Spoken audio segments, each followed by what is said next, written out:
Hey, buddy. Hey, Kelly. How you doing? Oh, man. Much better now. I know we're going to get into it.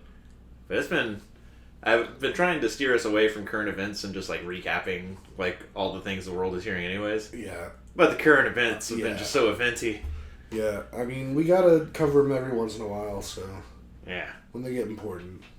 So, when last we met, called it a short one because the Cowboys were playing. Yep. And that just kicked off, for me, a kick-ass, 5 days of football.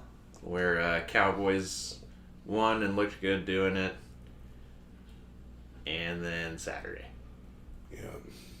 Yeah. You want to talk about it now? I mean, if we got to talk about it, let's get it over with. Okay. The Saturday, TCU beat Michigan. Sunday, a whole lot of great football. And Monday, so the two big things that this week is going to be known for is a gentleman named Damar Hamlin on the Buffalo Bills going down on the field epically in front of millions of people. I don't even know how many millions, but I heard 7 to 9. I was thinking 8. Okay, yeah. So, which, yeah. And today we got the word that he's awake. He's cognitive enough to write, who won the game, how did the game go, or whatever. So right. he's in there, which is great because all signs from that hit until 12 hours ago were just this terrible, terrible, terrible thing Right. that we all just witnessed. But he's good. And then the second thing that he'll be fine. The second thing I mean, hopefully. that I think he will. The second thing that this week is going to go down as is the Speaker of the House. It's a historic. What's the right word for it? Clusterfuck. That's exactly the word I was going to say. A historic clusterfuck. Goat show. It's a mess. Those fucking clowns. Yeah. So it's. I don't even want to dive into it, but it's. The funny part of it is a guy named Kevin McCarthy. Yeah, I was going to say. Who's, his lifelong goal. A lot of these people who are in politics are are there for really bizarre reasons of they wanted to be politicians since they were kids. To me, that's weird. Yeah. But he's, I think, 5 votes away in his own party from achieving his lifelong goal. Mm-hmm. And there's 20-something people on the Republican side that got elected or were already there who are just Kevin McCarthy will not be the guy. And that's all it takes to keep him from doing it. And they've gone through 10 rounds of voting.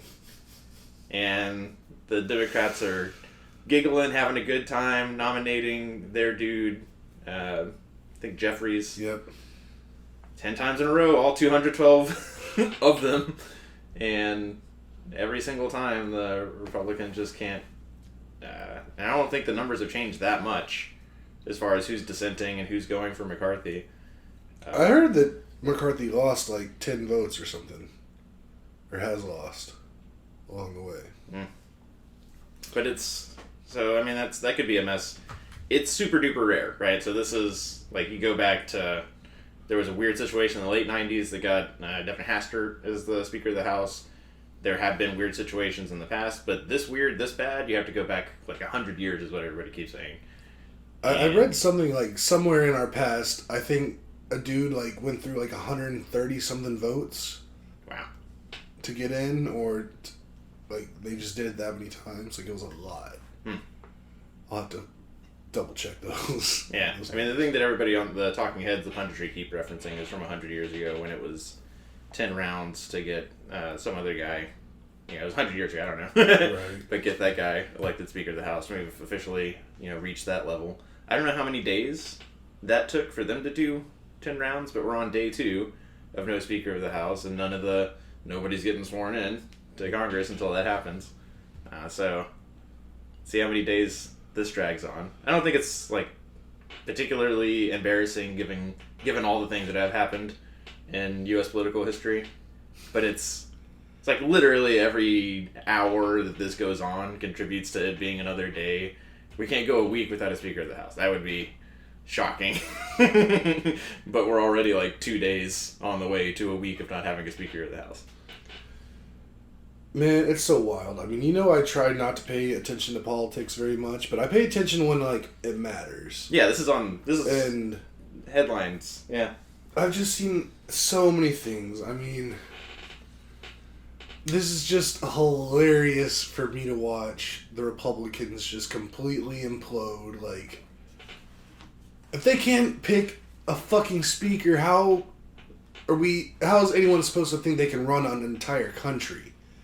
And the thing is, this is also kind of dangerous, too, what they're doing, because without a Speaker of the House, say if, like, right now, some kind of, like, catastrophic event happened, and there needed to be, like, something passed immediately to, like, help out with it. We could not do that. Like, we can't. Because you have to have a speaker before you can do that kind of stuff. So, that's wild. And then, I mean, they have to... If they don't get going soon, like, there's going to be, like, some government shutdowns, and, like, people aren't going to be getting paid. And that I know is not going to happen. We talked about it this morning and before. It is, like, one of the impressive... I'm sorry if this word offends you, but impressive things that Joe Biden has done is that he has gotten a lot of things done through, like, bipartisanship. Including funding the government through the rest of 2023, which happens, but I think it's pretty surprising that they were able to pass that legislation in the shadow of the Republicans are about to take over Congress. There wasn't the stalling, there wasn't the, political gaming that you would expect to see. There's just been a lot of legislative things that Biden has done, and I've said it before, I'm, like, very anti-party. Like, I think the parties are anathema, antithetical to the Constitution and bottom-up government. But, 37 years old, and in my adult life, I've seen, the Democrats take over Congress and the White House. What do? They pass... Obamacare, they pass, like with Biden, the infrastructure bill. They get these things done. And then whenever the Republicans are like, yeah, we got power. And they've been talking for years and years and years about when we get power, we're going to X, Y, Z. And they almost always get a tax cut through. Mm-hmm. And that's it. I mean, that was it for the Trump administration.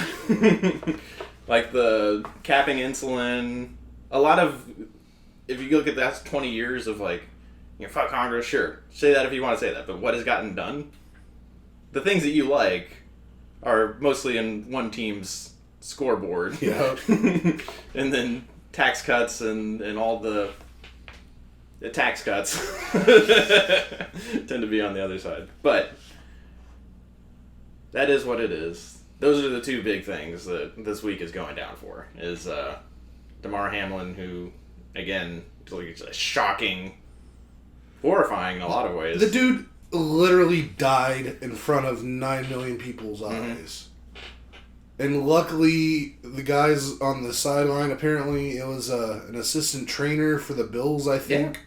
Yeah. Denny something. I can't remember his last name, but I know his first name was Denny. He was like the first one to really realize what was going on and start CPR just immediately. Mm-hmm. And then after that, everyone else jumped in and helped. But he was like, I guess, one of the main, if not the main dude who got it started. And if it wasn't for them, the paramedics, the people at the University of Cincinnati Medical Center, like, he'd be dead. Like, he was dead. Did you ever have to do CPR, first aid, AED when you're... Okay. I've done that through the YMCA, I've done that through the Army, I've done a lot of that stuff, and 9 minutes of CPR is a lot of minutes of CPR. And I'll be honest, I thought he was a goner. Yeah. Because, I mean, when they said 9 minutes of CPR and he still wasn't breathing on his own, I was like, that's dead, that's just dead, Like, the only thing worse is just, like, bleeding out. Right. And if you can't, like... breathe for yourself and you're already shut off. Like, I was like, everybody just saw a guy die on national television. That's awful. And sports has punditry, like politics has punditry. The people immediately started talking about how the NFL is too dangerous, that the whole thing should just be shut down. And my line this entire time has been like, this is the exception that proves the rule. Because that was a block that happens, or that was a hit that happens every single time. Every single game, multiple times a game. And you got 2 teams in each game, so many games per week, so many weeks per season. And this is the first time that we've seen anything like that in our lifetime of watching football. Mm-hmm. The closest thing that I've thought of, that Corey thought of too, was Ryan Shazier on the Pittsburgh Steelers when he was fucking paralyzed on the field. But even then, they put him on a cart, and it wasn't stopped breathing. Right. And you talked about the personal trainer. I think that maybe it wasn't Shazier, maybe it was somebody else, but those stadiums are one of the safest places to be because there are 6 trainers on each sideline who they all know CPR, and there are doctors there too on the field, and there are probably at least 2 ambulances there on location ready to come out if needed. Maybe not all cities, but probably, we could Google this right now, but a city like Cincinnati, the hospital, the tier 1 is probably pretty close to the stadium. If they put everything downtown, like a lot of southern cities do. Well, most cities aren't like Houston. They're not that spread out. Sprawling, yeah. Yeah, man. Super scary situation. And I'm thrilled that it's looking like he's gonna... definitely he's gonna live at this point. Now we just gotta see what type of quality of life he's going to have after they run more tests and make sure he can walk, he can move his arms, and I think everything I heard, he's probably feels his feet, extremities. They're probably doing those tests. Then after that, yeah, we'll have to see. But one thing that I really like is I feel like almost everybody involved in the entire situation handled it about as good as anyone can handle that situation. Mm-hmm. From the players, the coaches were amazing. Everybody, it seems like the only real question about that people will say is, should they have continued the game or should they have restarted the game at some other point? And now we're hearing that it sounds like they're never going to finish the game, so... Mm-hmm. That's not official yet, I don't think, but it's pretty close to it. Mm-hmm. And it was a super important game. It affects many teams, including their own, the 2 teams that played. But, right now, they're, we're hearing they're not gonna continue, they're not gonna finish the game. It's either gonna be no contest or they're gonna award, it's just a tie. Mm-hmm. I think it being 2023, I think that something unique to this situation, and who knows, right? But I do think that if it was even 20 years ago, and you still had those hard-nosed coaches, mm-hmm. if it was that on each side, that maybe the coaches wouldn't have been as cool and chill as they were with each other. In that game. And I don't know how that would have affected things or played out, but that's just testimony to the new crop of coaches like Mike McDaniels, those types who aren't just treating their players like equipment, right? Right. And that definitely care about their players more than maybe coaches in the past did. Just a different attitude and different approach, blah, blah, blah. But I also think something that's unique about being a fan in this day and age, so we get access to a guy like Pat McAfee. Yeah. And we get access to those stories of how, guy's leg is turning the wrong way. And it's practice. You move the cones 15 yards down the field, yep. You keep practicing. Mm-hmm. But McAfee was saying to a man, to each and every individual that he was texting back and forth was I'm shook. This is horrifying. This is not like anything right that they've ever seen. And I definitely think calling the game, because sincerely, I did believe, and I would not blame anybody else that was watching for believing that they had just seen a tragedy. Mm-hmm. And that's not like anything that folks have seen. I guess something happened 50 years ago that people keep talking about. I doubt it was on national television. If it was, I'm sorry.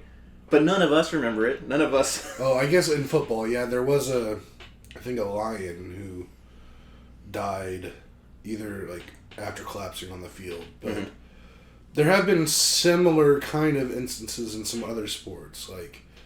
I know down here in Texas, there is heat issues during summer camp all the time. Like people's brain swelling and... Right. Yeah. Well, I'm talking about like in professional, like big stage stuff. Mm-hmm. There was a guy playing something Ericsson. Oh yeah. Playing in the Euros a couple years ago, and he just went to cardiac arrest on the field. And dude had to do CPR. They had to do the whole thing. Mm-hmm. And then I think it was like 98 or 99, I forget the guy's name, but he was in the NHL. Yeah, a few hockey players have this. Apparently this thing it's more common in like the more like hard object sports. Like in baseball too, like it doesn't have we've never seen it at the like pro levels, but there's definitely been a lot of like baseball kids who where a ball gets hit right at their chest and it hits it at just the right time and then they collapse and that's it. Mm-hmm. The dude in the NHL, he got hit in the chest with a puck. He went down, heart stopped. They were able to get him back, and he actually apparently went on to play 10 years after that and made himself a Hall of Fame career out of it afterwards. Mm-hmm. That's if it's the same exact thing that Damar has. Yeah, if you Google commotio cordis, mm-hmm. at least when I did, it says it specifically happens to... typically males, which I thought was weird, and then ages 8 through 18, which I kind of understand because maybe like as you mature, stuff hardens, but yeah, it can happen to adults, and that's what you're seeing too, right? Is commotio cordis? Mm-hmm. Okay.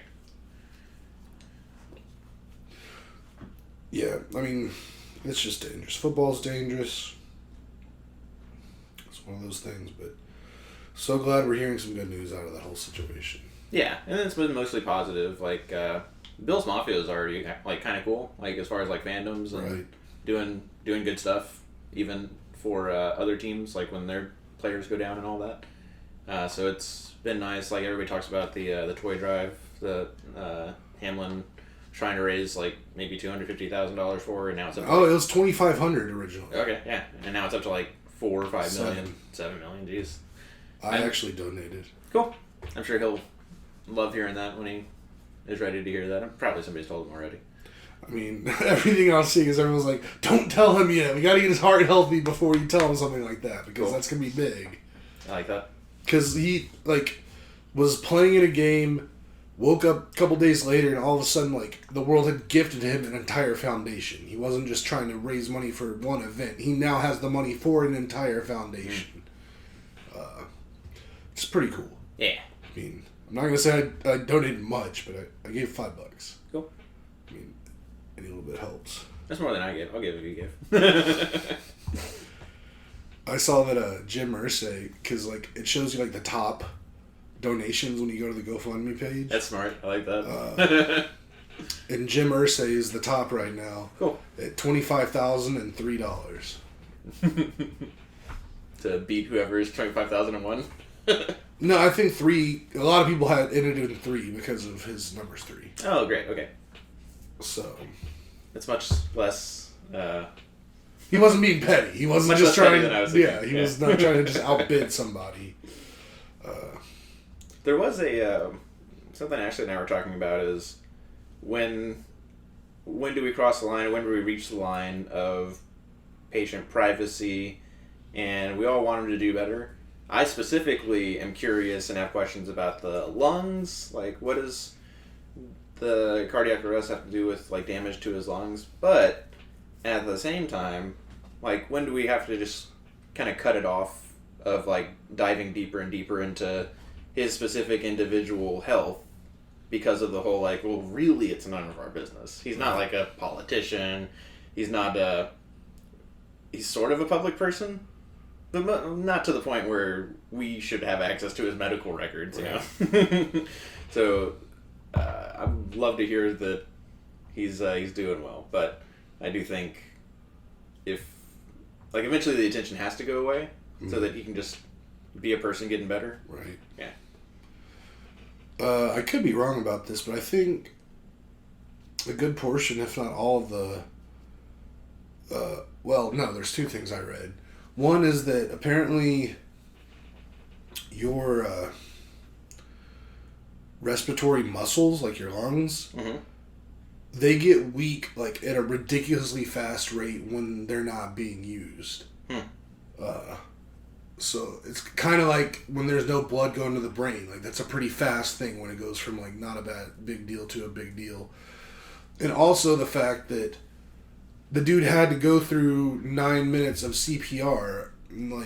That's a great point. Yeah.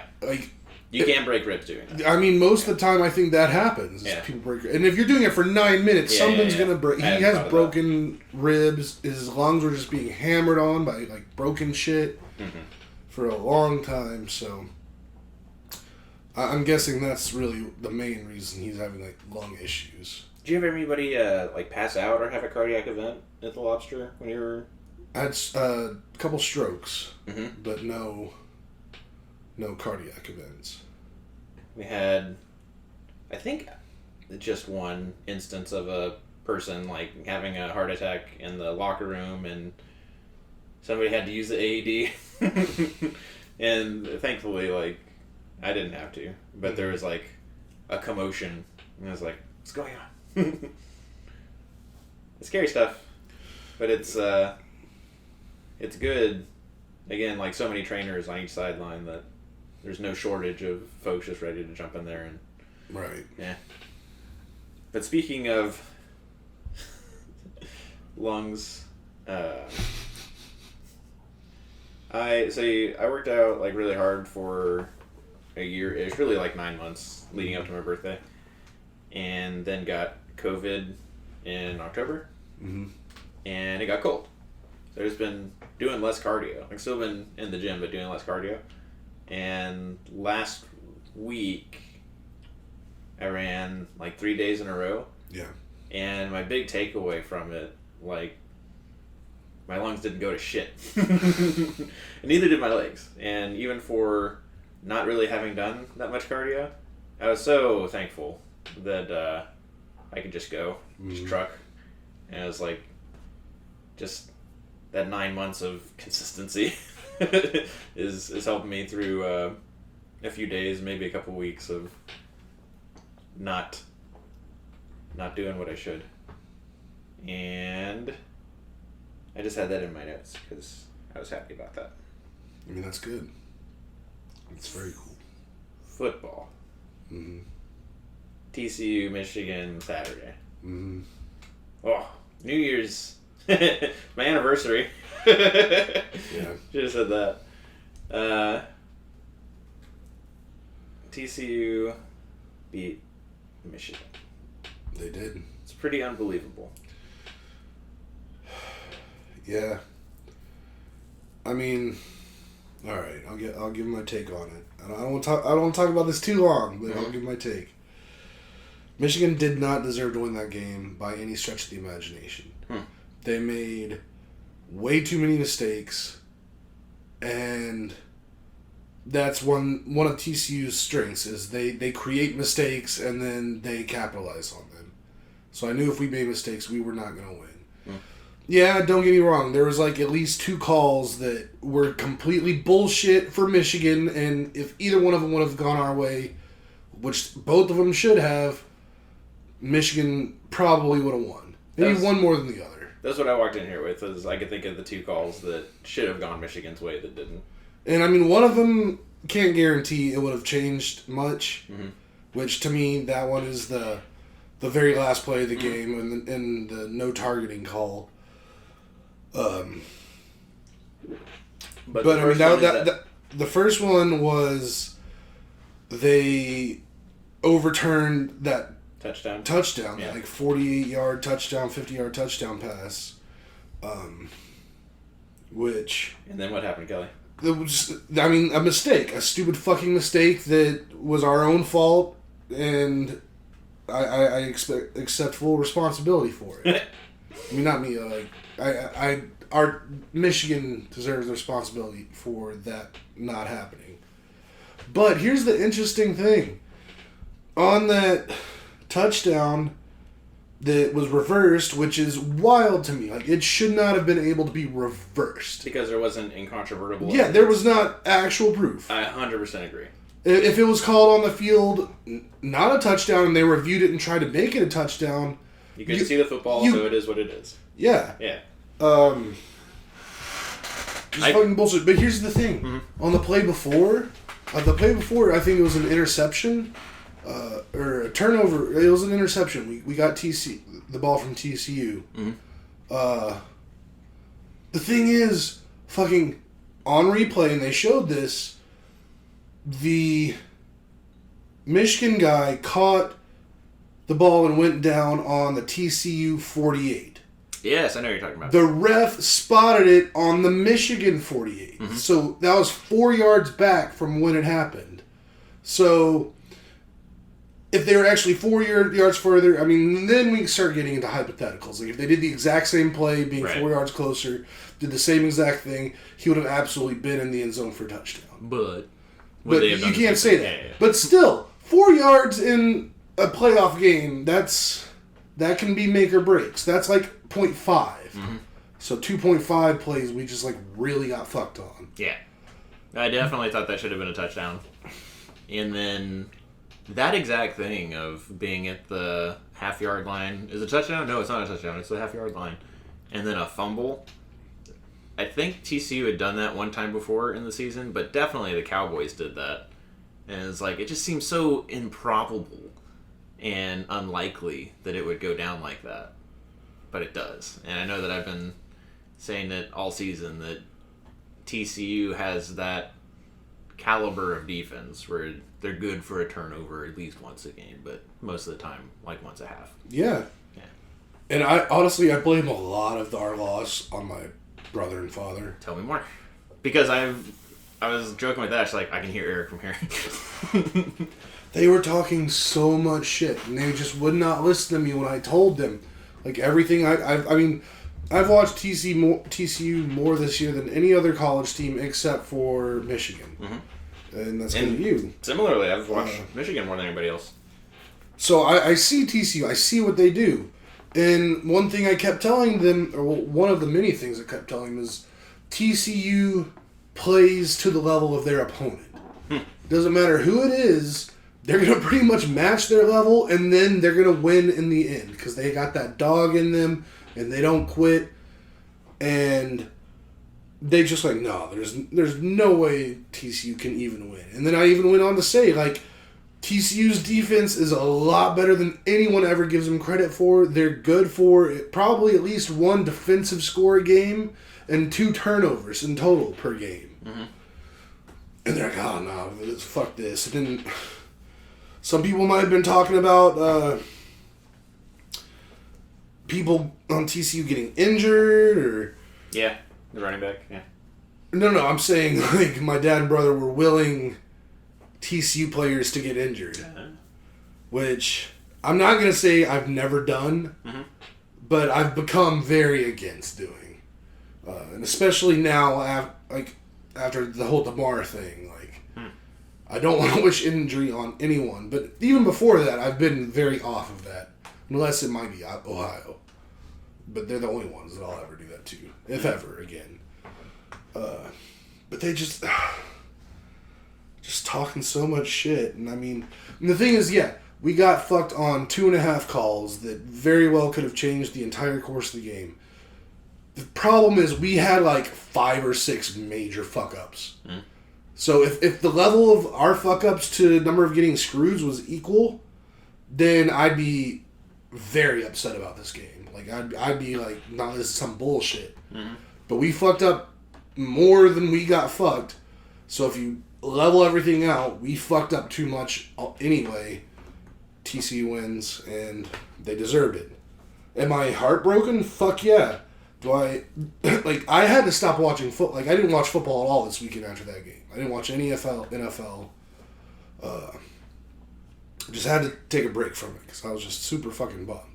But I know somehow you saw the end of the next game because you texted me about it. What game? The Ohio State Georgia. I was just following the score on my phone. Okay. I was not watching it, and I had to know like how much I wanted to like die because if Ohio won, then we probably wouldn't be sitting here having this conversation. We talked about that. That would be the worst case scenario. Is like if TCU lost and Ohio State won, I would have been pretty upset. But that the absolute worst thing for the two of us would be if Michigan lost and Ohio State won. Man. So yeah, I'm over college football. Go fucking win. I hope TCU beats Georgia. I have no love for Georgia, so TCU, go out there and fucking do your goddamn thing. 'Cause if you're gonna beat us, then go beat everyone. I have a little love for Georgia, but yeah, I don't have any love for Ohio State. I'm definitely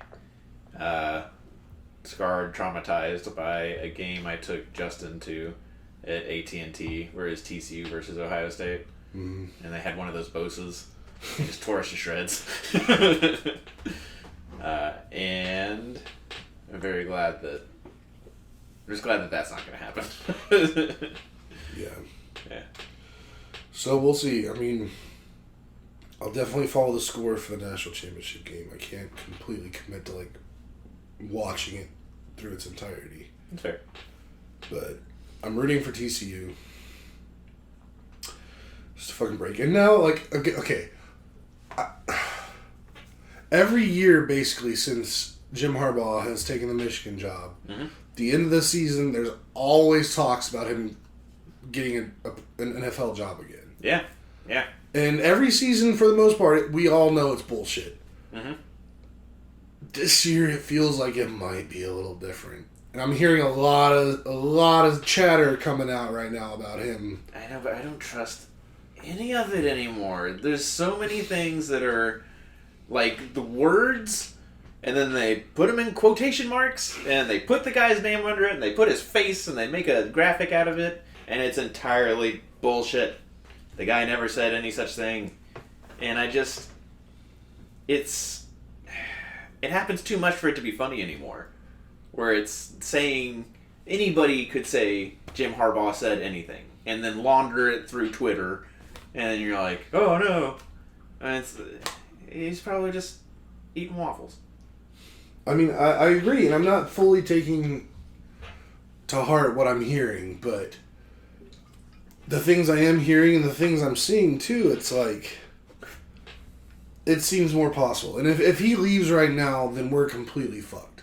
Like, but it's also one of those things too, like nowadays, how do you get a Saban or... I can't even really think of anyone else. Like coaches that stay like for their careers at a college. Nick Saban's probably the last of that generation. Like Dabo Sweeney, I think, is the next one that people would talk about, but he hasn't. I mean, nobody's been anywhere as long as Saban's been there, and like Saban can either play or coach until he dies, or he can become president of the United States. It's up to him. Pretty much, yeah. But I mean, that's what I'm saying. Like, how long can I expect Harbaugh to stay at Michigan? He just had 2 years, 2 Big Ten championships, 2 playoff appearances. I mean, he doesn't have a national championship, but he has every other accolade pretty much. I think he's already had a Coach of the Year. The other thing is that our expectations have risen back to they should be top 4 team. We have to remember that Harbaugh took Michigan out of a very dark place. He fucking saved us, and that's the thing. Like, I'm afraid that if he leaves right now, we're not going to stay there. Like, I don't know a coach out there who could keep that going. And I'm not convinced he's leaving yet, but he was already in the NFL once. It feels like he might have something he'd want to prove eventually in the NFL. I'm scared, man. I hate to piggyback in the exact opposite direction. But when Gary Patterson left TCU, not like shit. Just the analysis. No, you're good shit. Okay. Talk your shit. When Gary Patterson finally stepped down from TCU, he's been coach there for maybe not 20 years, but like more than 10 years. And everybody was like, all right, I guess it's TCU's time to enter the wilderness. And Sonny Dykes literally showed up in a helicopter and is just coach of the year. Coach of the year all year. I mean, I'm super proud, or not proud, because I have nothing to do with it. I'm super happy for you that you got that, but I think that's a very rare thing to happen. Super rare. Unbelievable. Like, how many coaches after Carr did Michigan go through to get to Harbaugh? Yeah. Like... But it can happen. Whatever. I'm done thinking about this college football season other than go TCU, beat Georgia, but I'm not going to pay that much attention to it. You just got to make sure you don't get a bunch of players go to the portal. I've already seen like a handful of Michigan guys hit the portal. Like none of our big names, but and that's what really scares me because if Harbaugh's leaving, there's a chance that there's some inside knowledge those players might be having that we don't, and they're like, "All right, time to jump ship before it's too late." Mm-hmm. It's such a different animal now too with the. I'm sure some of these kids had agents before, but now with NIL money, they all have agents. And if their agent's like, look, I mean, we're in this for the money, right? All right, well, there's more money over there. There's just so much more. I mean, the portal predates the NIL money, but now it's being used more than it ever has before. Like, TCU already has, like, 3 Alabama guys. I don't know how many from other schools, but... It's a weird time in college sports, man. Go TCU. Oh, that's going to be good. Fuck. I'm very excited for it. All right. I feel like I did my time talking about it. I don't want to set our piece about it. You want to talk about something else entirely? Yeah, probably. All right. I got a question for you. All right. What order do you think these things came in? Bonus points if you can guess the year. First, health insurance provider. Okay. First, U.S. prison. And the manufacturing of splinter-free toilet paper. Toilet paper that did not have splinters in it. I'm going to put that at 3. That probably happened last. Which came first? A U.S. prison or a proper health insurance?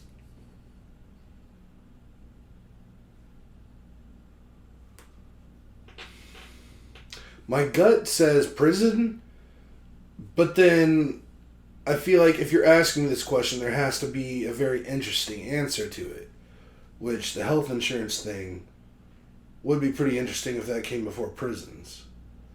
But I guess what's the definition of a prison? Like, I'm sure they had like jail cells, like this is before prisons. a U.S. federal prison, the first U.S. federal prison. All right, I'm going insurance, prison, paper. Prison insurance paper. There had been toilet paper for a while, but yeah, splinter free. You were just rolling dice prior to that. And apparently that was 1935. Health insurance was a 1920s thing. There was like disability insurance and if something happened to you insurance, but like insurance for a hospital, that was Blue Cross 1920. And then actually in Dallas there was a teachers union that had the first like employer based health insurance in 1929. And the first U.S. prison was Fort Leavenworth in 1890 or 91, which was like a post-Civil War thing. Okay, so my gut was right. Your gut was right, yeah. I guess the spin of that question was the toilet paper being the last one. Yeah, I think a lot of people would think that there was toilet paper for a while. But for me, these things are always interesting because they're things that we take for granted. And they're not that old. Like, health insurance. And that's like the first health insurance. Not like health insurance like we know today where it's national and all that. Yeah, I was just thinking about it because it's one of those things like since sliced bread, like sliced bread was not until 1928. Nice. You think that shit would have been like... Yeah, people have been saying that for a long time for it to only be since 1928. Right. So that's pretty... Health insurance is older than sliced bread. Yeah. That was one of the things I learned in class on the history of medicine. Mm-hmm. Is like the evolution of hospitals and hospital systems. And yeah, just the big takeaway, and health insurance and all that, was that it's all a lot more current to today than most of us think or anticipate. Which to me made me feel better about ACA and Obamacare and all that. It was like, originally I was against it. Like, how are you going to mandate folks to do anything? Like, you don't want the government telling you have to do X, Y, Z. But then I've grown accustomed to it, I guess. I care less. If it were up to me, we would just have, like, no private health insurance. I just think that that's a middleman. It's horrible. Like, have you ever had a medical thing happen when you don't have health insurance? Oh, yeah. Me too. It's not great. Most every medical thing I've ever had has been without insurance. Mm-hmm. I'm just lucky I just was able to survive doing shit to myself and just getting away with it. Mm-hmm. Fuck. Yeah, man. I'll pay more in taxes if you give me free health insurance or health care. It seems like if the government's here to protect life, liberty, and pursuit of happiness, not being bankrupt from one emergency. Yeah, I see all these posts online of like, one thing happens and they get a $250,000 ER bill. Mm-hmm. It's like, are you fucking serious? And we're like the last civilized first world country or whatever to just not have it. Yeah. Just because people need to make their money. We got to be capitalists. So fucking over capitalism. I don't want to be a communist. I'm not saying that. I'm just saying that fucking capitalism is going to destroy the world. I will defend capitalism over something like communism. I will defend capitalism to a point. To me, I think the issue is that people have turned it into a religion, where it's like greed is good. And to me, capitalism is just like how you set prices. It's just a mechanism. It's not a religion. And too many people treat it that way. And that's all I've got to say about that. For now, anyways. Yeah. We could talk a whole hour about healthcare and if we would have been a better country, like, what that would mean. Might still have a mom. Really? Yeah. I mean, she had all kinds of medical problems that she just could not go to the doctor for because we didn't have insurance. Mm-hmm. And all that not going to a doctor leads up to something, which is why I'm going to doctors these days. Like, I'm not... Appreciate it. I'm not going to be her just not going to a doctor because I can right now. Mm. I've got a job that gives me insurance and it's pretty sweet, so I'm going to take care of that. But yeah, had she not have to worry about money and like if like we wouldn't get presents at Christmas because she had to go to a doctor, like she would choose us every single time, and that led to her dying prematurely. Mm. So I don't want to speak for her, but Ashley has a story like that too, and yeah, sucks. So yeah, I got strong feelings about it. Mm-hmm. If y'all want to talk shit, talk to my face. When I put this on Facebook, I'm going to say we had a big debate about capitalism and healthcare. We only talked about it for 30 seconds at the end. I'll do the same in the YouTube description. All right, cool. Well, all right, I think that's going to wrap it up for today, everyone. Thanks for listening to the end. Don't forget to like and subscribe. Hit the notification bell. Go TCU. Woo! Thanks, Kelly. Go Kevin McCarthy not getting his seat. And, yeah. Happy New Year to everyone out there. Happy New Year, everyone. We'll talk to you next time. Peace out. Bye.